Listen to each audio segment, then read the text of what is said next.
Fine words for the UN, dirtier deeds back home. A brand new coal power station under construction in China's Rust Belt. This is Heilongjiang province, on the edge of Siberia, and the builders are working hard on a Friday evening. At a time when the rest of the world is drawing away from coal, the exhaust tower proudly bears the year of its construction. China is apparently digging in. For decades here in the far northeastern corner of China, coal power has been linked to economic development, and that's still the case today with that plant going up.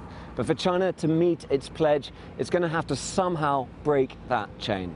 China's leader Xi Jinping pledged to the UN that the country would reach peak emissions in less than a decade and be carbon neutral by 2060.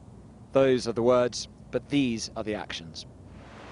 In the first half of 2020 alone, China has approved more coal power projects than it did in the previous 2 years combined, according to Global Energy Monitor, a US NGO.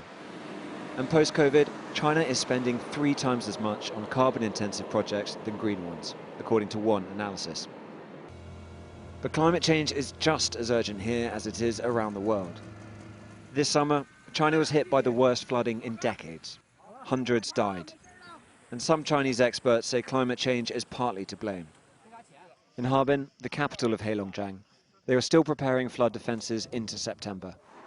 The city was spared the worst, but locals know how big the problem is. 前2年都没有上这个台阶上面来，只有是这2年，去年和今年才这样的。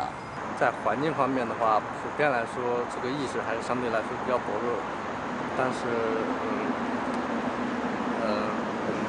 慢慢在增强嘛，这是一个趋势，然后也是我们不得不面对的这么一个问题。